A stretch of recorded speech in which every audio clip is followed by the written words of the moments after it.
una nueva emisión de Movie Vision. Hoy les tendremos un especial acerca de el miedo en el cine. Mi nombre es Jesús Mejía. Y yo soy Ángel Rodríguez, bienvenidos. El miedo es algo extremadamente personal. A cada uno nos asusta una cosa, puede ser de naturaleza más concreta o más abstracta, pero también hay terrores universales. A la oscuridad, por ejemplo, al abandono y a la pérdida, a ver invadida nuestra intimidad y, por supuesto, Angie, el mayor de todos, al que nos sentimos conectados de manera biológica e inevitable. Me estoy refiriendo a la muerte. Tienes razón, Jessie, y es que la muerte es el miedo central, el que lo vertebra todo, el más ancestral y primario, el más existencial y el que nos pone en relación con nuestras sociedades. Además de que con nuestro instinto de supervivencia es fundamental en las películas de terror en las que los protagonistas luchan como pueden salir adelante con su vida, ya sea de un psicópata, de un zombie o de sus propios fantasmas. Así es, Angie. Muchos de los miedos que pueblan la iconografía de terror los hemos heredado a lo largo de los siglos. Por ejemplo, ahorita vamos a hablar mucho de Drácula, y es que tienen una presencia real un tanto incierta y forman parte del folclore de cada país o región. Son historias que se van perpetuando gracias a la tradición oral y que pasan de generación en generación, conformando un sustrato mitológico que termina por adoptar un carácter de ficción alegórica. Veamos un poco acerca de sus referentes históricos en esta nota que les he preparado. Desde la prehistoria, el hombre se ha visto impulsado a representar sus miedos por medio del arte, tal vez como una forma de hacer que estos sean conmensurables y así poder afrontarlos. Lo representado es poseído y por tanto puede ser vencido. La tradición comienza en la literatura, pero el cine la adopta desde sus comienzos, desde las primeras proyecciones de la linterna mágica, las cuales tenían como objeto asustar al público de circos, ferias y espectáculos de magia. Con su asombroso realismo, el cinematógrafo provocaba en el público efectos insólitos. Magos e ilusionistas como Houdini lo explotaron proyectando imágenes de fantasmas en cementerios solitarios para terrorífico deleite del público. A la nueva creación se le atribuían propiedades mágicas, la capacidad de devolver a la vida las almas de los muertos. Los primeros ejemplos de terror cinematográfico surgen con el expresionismo alemán, como fruto de las inquietudes sociopolíticas de la Alemania de posguerra. Tras El estudiante de Praga de 1913 de Stellan Ray, filme de acendrado goticismo, llegó a las pantallas El gabinete del Dr. Caligari de 1919, de Robert Wiene, filme en el que un manicomio regido por un sabio enloquecido escenificaba el drama de la sociedad germana, con las duras condiciones impuestas por las potencias vencedoras en la Primera Guerra Mundial, situada literalmente al borde. Más acorde con la tradición literaria alemana, El Golem de 1920 de Paul Wegener y Karl Boles ofreció un primer ejemplo de vida artificial, aunque en este caso no era un científico, sino un sortilegio cabalístico, el desencadenante de la animación de ese monstruo de barro. Igualmente inquietante era el vampiro protagonista de Nosferatu, el vampiro, de 1922. De Friedrich Murnau, inspirado sin reconocerlo en la magnífica novela de Drácula de la inglesa Bram Stoker. Este film mostraba entre claroscuros el drama de un alma en pena condenada a vivir con la sangre de los que fueron sus semejantes. Por su parte, también el cine de terror estadounidense se dejó guiar por la inspiración literaria, pero con una mayor inclinación al melodrama. Si la posguerra pobló Europa de soldados maltrechos, con el rostro destruido por la metralla, el cine norteamericano se encargó de poblar las pantallas con románticos y sufrientes monstruos destinados siempre a la fatalidad. Así, la doble personalidad del Dr. Jekyll era el tema central de El hombre y la bestia de 1920 de John Stuart Robertson, filme en el que finalmente se castigaba el atrevimiento del científico por liberar sus impulsos animales. En El fantasma de la ópera de 1925 de Rupert Julian, un melómano cuyo rostro está corroído por el ácido muere por el amor de una soprano.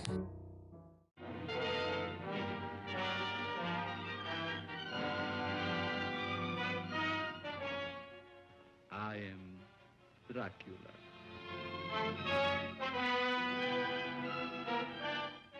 El género de terror, tal como lo conocemos hoy, se inicia en Universal con Drácula en 1930 de Todd Browning, película que se vio muy afectada por su origen escénico. Procedía no de la novela de Bram Stoker, sino de una pieza teatral inspirada en esa obra, y por una puesta en escena torpe. Pero la novedad del vampiro y la presencia de Bela Lugosi le aseguraron el éxito, por lo que reincidió con Frankenstein, directamente adaptado de la novela de Mary Shelley, que hizo de Boris Karloff uno de los íconos más memorables de la historia del cine. Pero ya La hija de Drácula de 1936 sugiere el agotamiento del género. Entre 1937 y 1938, ninguno de los grandes estudios norteamericanos como Metro-Goldwyn-Mayer, Universal, United Artists y Warner distribuyen películas de terror. Sin embargo, en 1939, Universal resucita a Frankenstein en La sombra de Frankenstein, película que es más un canto de cisne que un nuevo principio. Este es el lugar de los muertos. Qué interesante, ahora entiendo cómo estas películas han trascendido a través del tiempo. Y es que los personajes de vampiros se ven también muy frecuente, por ejemplo, ahora recuerdo en la película Van Helsing, donde este tipo de personajes son los primordiales, son los personajes principales y que me han cautivado también siempre. A mí también me gusta muchísimo y de hecho ese referente que das de los vampiros es súper genial. La verdad, esta nota que acabamos de ver nos permite entender por qué sigue vigente tanto el personaje de Drácula a pesar de que siguen pasando los años. Es un pionero acerca de este tipo de películas de terror, que es el género, y el miedo, que es el tema a tratar, obviamente, en una película de este tipo. Ahora hablaremos sobre algunos referentes del terror. Como primer referente narrativo, hablaremos de la construcción del personaje que nos inspira temor. El cine del terror viene directamente de la novela gótica y romántica de finales de los siglos XVIII y XIX. En primer lugar, podríamos hablar de los personajes sobrenaturales, como lo son demonios y fantasmas. Los primeros ejemplos cinematográficos de estos personajes son de este tipo, películas tempranas como las del director Georges Méliès, que tendrían demonios de todo tipo como protagonistas. Un ejemplo muy marcado sería El exorcista de William Friedkin, de la cual les profundizaré más adelante. Una segunda categoría estaría formada por los personajes derivados de la desnaturalización del ser humano. Esta desvirtualización del hombre será en primer lugar de forma física, dando lugar a los monstruosos clásicos de la literatura de terror que posteriormente pasarían con éxito al cine. A esta categoría pertenecen las criaturas creadas por la mano del hombre y que escapan al control de su creador. Por ejemplo, y uno que es muy popular es Frankenstein de Mary Shelley. La literatura daría lugar al cine de importantes personajes basados en la desvirtuación física del ser humano, como los vampiros, el hombre lobo, la momia, etc.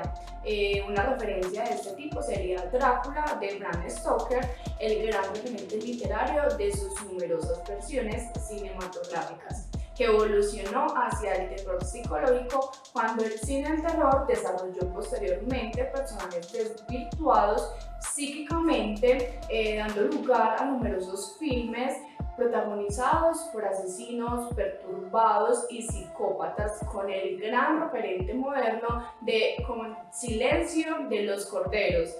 Finalmente, otro referente sería Alien y Godzilla. Como vemos, Yesid, el cine del terror viene a permitirnos proyectar nuestros miedos individuales y colectivos. Así es, Angie.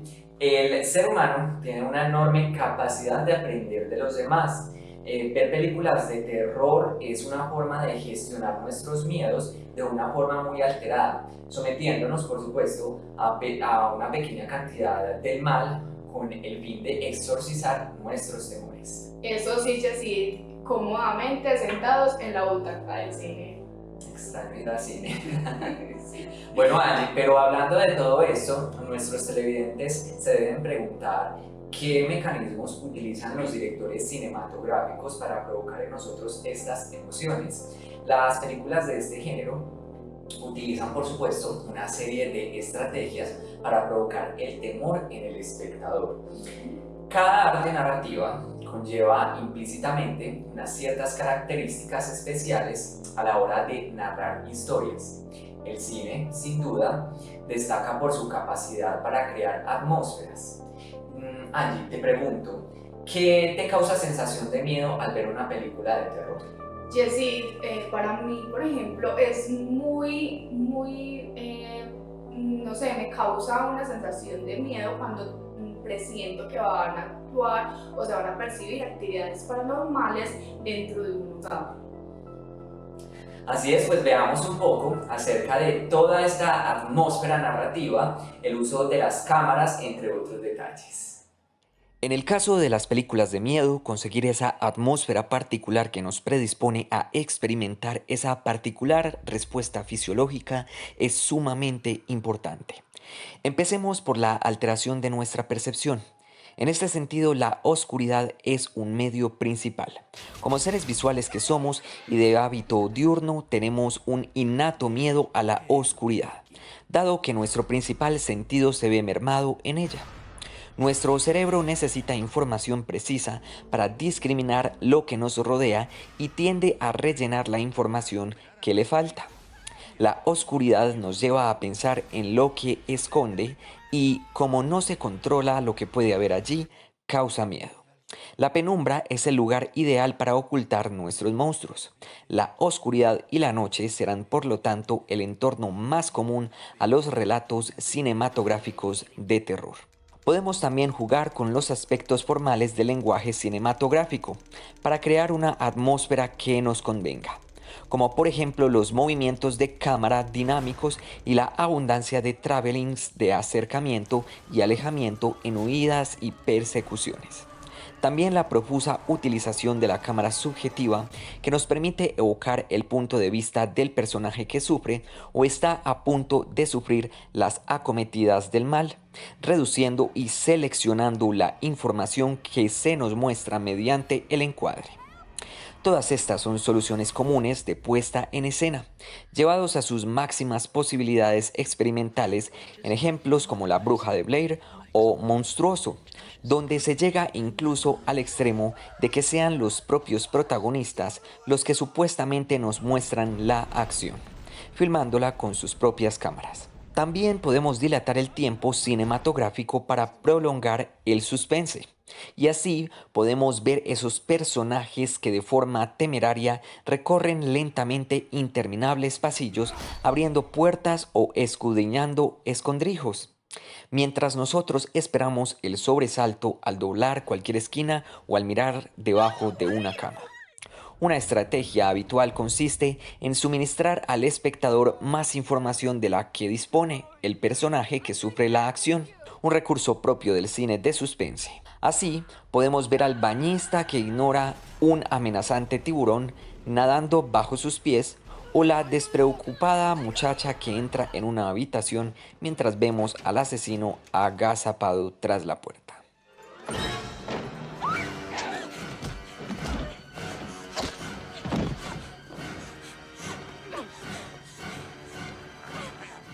Bueno, Angie, y con todo lo que llevamos hasta ahora, estamos seguros de que nuestros televidentes quieren saber más. Veamos este impresionante detrás de cámaras para conocer cómo es el montaje de este tipo de películas.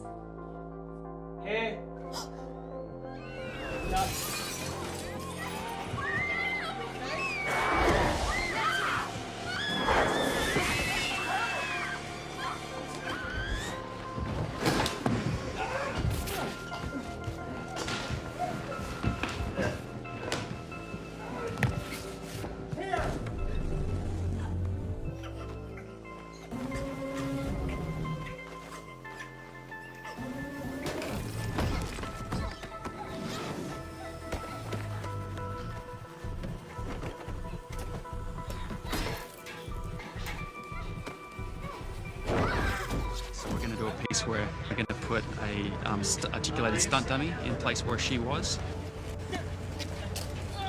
Cut.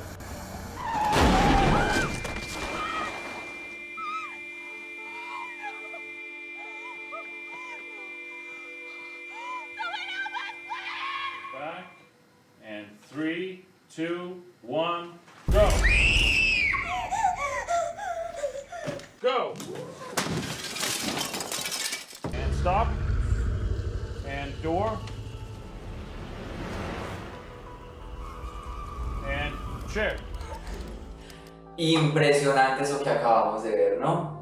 Cosas que uno obviamente en el cine jamás se imaginaría, pues por supuesto los que no saben de montajes obviamente se debieron haber quedado sorprendidos con este video. ¿Y qué tal el uso de los dobles en las películas, no? No, Jessy, es que son unos maestros del arte. En absoluto todo el escenario detrás de cámara se convierte en una perspectiva muy diferente a lo que vemos en la realidad. Sí, la verdad, y por supuesto también es un avance todo lo de la tecnología, porque esto ha permitido que cada vez los efectos sean muchísimo más reales. Claro, es demasiado el avance que ha tenido el cine con respecto a eso. Y bien, después de ver este video que seguramente sorprendió a más de uno, aquí les hablaremos de otros detalles como la composición, la iluminación y entre otras importantes características. En primera instancia es importante mencionar que los planos, ángulos y movimientos de cámara que se usan normalmente en el terror no son exclusivamente de este género y tampoco son reglas fijas que se deban seguir. Estos simplemente son más usados porque generan sensaciones específicas en el espectador que se supone deben generar una película de terror. Planos generales y los planos sobre el hombro son típicos en las películas de terror. Primeros planos para recalcar las emociones que los personajes manifiesten durante pasajes intensos en la película. Así también, los primeros planos se usan para mostrar rostros de los villanos de la película, para que el espectador se sobresalte. En otras ocasiones, sin embargo, se usan planos detalle que van revelando poco a poco a este antagonista terrorífico. Los ángulos son escogidos por los directores fotográficos y aprobados por los directores, de acuerdo a lo que quieran transmitir. En el terror, uno de los ángulos más usados es el ángulo holandés, el cual es conocido por generar líneas diagonales en la composición de la toma. Este tipo de ángulo, comúnmente contrapicado, genera velocidad y dinamismo, así como una fuerte tensión que lleva al espectador a sentirse inestable. Lo que caracteriza el terror en lo que respecta a sus movimientos de cámara es que suelen ser bastante rápidos. Se usan para revelar algún elemento terrorífico, al antagonista y demás. La cámara en mano es muy usada para las persecuciones, así como para los paneos y twists. Un ejemplo de este movimiento rápido lo tenemos en la película El Aro. Por ejemplo, cuando se muestra el rostro de Samara en sus víctimas. Desde hace mucho tiempo Hollywood desarrolló un sistema de iluminación de 3 puntos, creando un estándar compuesto de luz clave, luz relleno y luz de fondo. Las normas hollywoodenses y los géneros hacen que una comedia deba tener más colores vivos, mientras que en una película de terror insista en las sombras, las zonas oscuras, los colores azules, verdes y tonos fríos. Una de las cosas más placenteras en la vida es disfrutar de una buena película, ¿no es así? Sin embargo, algo que probablemente desconocías es que los colores que un director decide utilizar dentro del filme pueden manipular la forma en que te sientes. El color tiene una manera de influir en lo que sientes sin que lo notes siquiera. Los directores de película han explorado la relación entre los sentimientos y los colores por décadas. De hecho, existe un libro de las reglas del color que los coloristas, personas que editan el color del filme, siguen. Uno de los etalonajes más utilizados en las películas actuales es el naranja y azul. Existen varias teorías al respecto, pero la más aceptada es que ayuda a que los actores resalten del fondo. Dentro de una rueda de color, las tonalidades de la piel suelen encontrarse entre los tonos naranja y su color complementario es el azul. Así que cuando colocas los tonos anaranjados de la piel del actor y los colocas rodeado de su color opuesto, el contraste hace que el personaje resalte. Ahora, ¿cuál es el color principal? Si se trata de un filme más antiguo, como El Resplandor, habrá una cantidad de rojo sangre.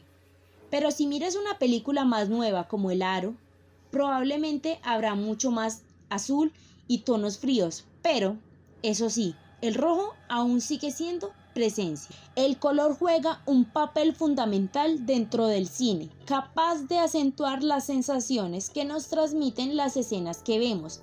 Escogiendo dos fotoformas y desglosando los colores que en él aparecen, podemos ver lo potente que llega a ser este recurso en la historia de la película. En El laberinto del fauno y El exorcista, el color azul simboliza la noche, el frío, la tristeza, pero también el espiritual y el sueño. El color verde, que nos sugiere tanto crecimiento como putrefacción, implica un cambio de estado. Dependiendo de la tonalidad puede ser más o menos frío, pero eso sí, siempre es desconcertante y envolvente. El color verde también logra relajarnos, lo que es ideal en una buena película de terror para asustarnos de un momento a otro con un ruido y una imagen sorpresiva. Montañas rusas que hacen que el estómago sienta que da vueltas, deportes extremos, películas de terror que nos ponen los pelos de punta. La mayoría de nosotros disfrutamos de un buen susto de vez en cuando. Y qué mejor que cuando la película de terror que lo poseen tiene el mejor estilo. El cine de terror se constituye por ciertos elementos comunes en la trama, ambientación o personajes para lograr atemorizar al espectador. Los personajes de este género también suelen ser arquetipos con rasgos y estilos similares. Asesinos en serie, niños malvados o muñecos terroríficos. Quizá el distintivo de estos sujetos sea su vestuario, convirtiéndose en ocasiones en atuendos icónicos tras su éxito en la pantalla grande, como es el caso de Freddy Krueger, Michael Myers y Jason Voorhees. Por ejemplo, en la película El Resplandor, la diseñadora de vestuario Milena Canonero muestra su gusto por el detalle con prendas cargadas de simbolismos y con el color como forma de expresar y mostrar la psicología de los personajes. Torrance aparece vestido de manera formal en tonos fríos con chaqueta de tweed, una prenda representativa de los intelectuales en la década de los 80. Detalle interesante porque, aunque trabajara como vigilante, él se presenta como escritor.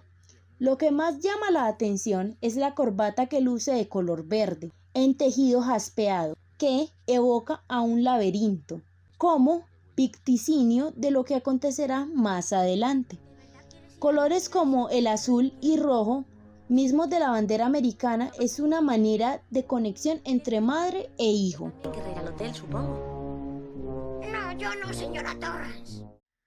El uso creativo de la iluminación en el cine de terror ha formado parte del éxito de grandes clásicos atemporales como El Exorcista, Halloween y El Resplandor. La iluminación en el cine de terror como recurso narrativo nos conecta con los personajes principales de la historia, humanizando a los protagonistas, mientras que mistifica a esos villanos que nos han generado tantas pesadillas y ayudando a reflejar nuestras virtudes, sueños, inseguridades y miedos. Los siguientes tres grandes clásicos del cine de terror marcaron un antes y un después en el uso creativo de la iluminación. No podemos hablar del poder narrativo de la iluminación en el cine de terror sin mencionar a El Exorcista, un film que se ha convertido en uno de los referentes del género de terror y que se encuentra de manera unánime en esa lista de películas que solemos revisitar todos los 31 de octubre. El Exorcista fue rodada bajo una técnica de iluminación Love-K, con el propósito de encapsular cada escena bajo una atmósfera oscura y siniestra, llena de sombras y contrastes impactantes. Existen dos momentos determinantes en El Exorcista que son logrados gracias al uso creativo de la iluminación, técnicas empleadas por el director de fotografía nominado a 5 premios Oscar, Owen Roizman. Cuando el sacerdote llega a la casa para realizar el exorcismo, el contraste de tonos azules y oscuros generan ansiedad y temor a la vez que la luz de la habitación es proyectada contra la silueta negra del sacerdote. A su lado, una farola perfectamente enmarcada en el plano le da un toque escalofriante a la imagen. Y es que las composiciones de todos estos elementos han dado luz a una de las imágenes más icónicas en la historia del cine.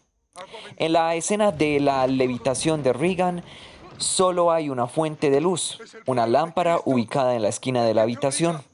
El resultado es un juego de sombras que simboliza y pone en manifiesto una de las temáticas principales de la película, la lucha entre el bien y el mal. En la escena se proyecta una sombra perturbadora que emana del cuerpo de Regan, mientras que detrás del sacerdote, Merrin, se dibuja una silueta que asemeja a Dios o una figura divina.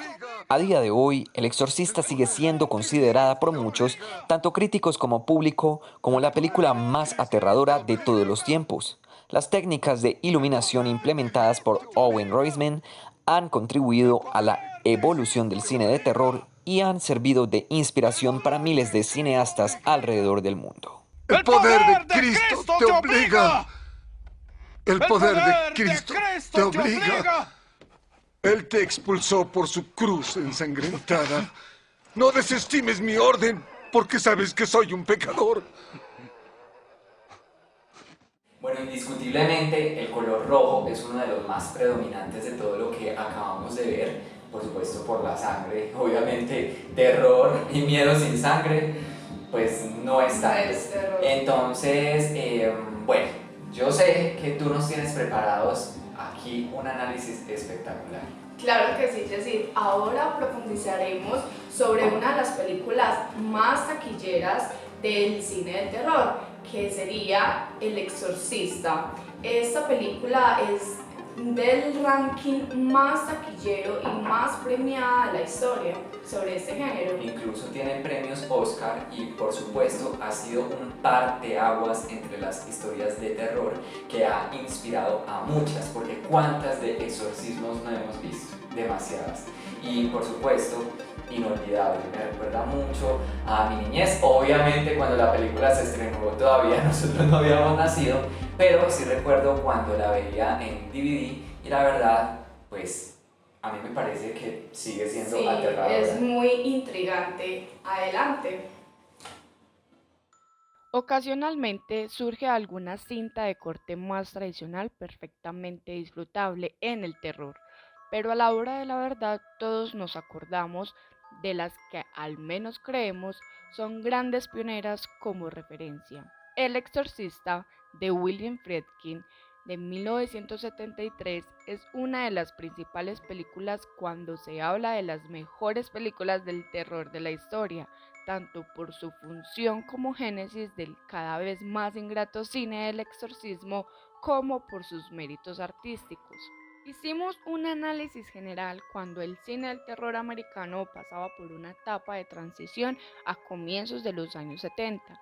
Aún era dominado por una mala comprensión de lo que convirtió a Psicosis de Alfred Hitchcock de 1960 en una de las mejores películas de la historia. Las ofertas británicas, españolas y sobre todo italianas, con el giallo como gran emblema, no tenían nada que envidiar a las múltiples producciones americanas de bajo presupuesto de esos años, que querían emular el fenomenal éxito de La Noche de los Muertos Vivientes de George Romero de 1968. En lugar de seguir la vía de La Semilla del Diablo de Roman Polanski de 1968, sin embargo, el público estaba ansioso por ver una cinta de terror que les permitiese vibrar en una sala de cine. William Peter Blatty publicaba en 1971 su novela El Exorcista, la cual tomaba como base un polémico caso real acaecido en 1949. El misticismo de la historia sirvió para disparar el interés por la misma, algo que aprovecharon en Warner para hacerse con los derechos de adaptación cinematográfica casi de inmediato. La productora tanteó a varios directores, entre ellos Stanley Kubrick, y acabó contratando a Matt Ryden, responsable de títulos como Los Cowboys de 1972 o En el estanque dorado de 1981. Pero la insistencia de Blady, que se encargó de adaptar su propia novela, les llevó a reconsiderar su decisión, y William Friedkin, que era el reciente ganador del Oscar por su trabajo en Contra el Imperio de la Droga de 1971, fue el escogido. La protagonista de Charada, Stanley Donen, de 1963, exigía rodar la película en Roma, y en agosto de 1972 se comenzó el trabajo de producción, y Friedkin no dudó en recurrir a cualquier método a su alcance para conseguir las reacciones que deseaba de la protagonista. Todo valía con tal de convertir al Exorcista en una gran obra y un descomunal éxito económico. Al día de hoy, aún figura entre las 150 películas más taquilleras de todos los tiempos. Los mecanismos del terror son uno de los aspectos más criticados por los detractores de El Exorcista. En su comienzo fue ambientado en Irak y es recordado por algunos como una película temerariamente alargada que les impide conectar con lo que viene a continuación. La aparente normalidad es lo que domina en los siguientes minutos, donde Friedkin y Blady se extienden en el desarrollo de los personajes, algo más logrado en el caso de Regan y Chris, en especial en el caso de la ideología con el padre Carras, cuyas dudas de fe motivadas por la pérdida de su esposa madre son tan necesarias para el devenir de la trama como poco estimulantes para el espectador cuando son mostradas de forma directa. La aparición de los primeros síntomas de enfermedad en Regan sirven para que Friedkin nos ofrezca varios remalazos de esa inusual fuerza que había caracterizado a su anterior trabajo, lejos de caer en el impacto gratuito. El momento más dado a ello fue eliminado al no estar Friedkin satisfecho con el resultado técnico, pero varios años después fue recuperado. La historia se desarrolla con calma, dejando espacio a todas las hipótesis sobre lo que podría estar sucediendo en realidad. Esta calma invita a la impaciencia a un espectador ya acostumbrado a que las películas entren en el componente paranormal, pero realmente ayudan a crear lazos emocionales entre el espectador y los personajes. Al ver el progresivo deterioro de Regan, parece obligar a recurrir a medidas desesperadas.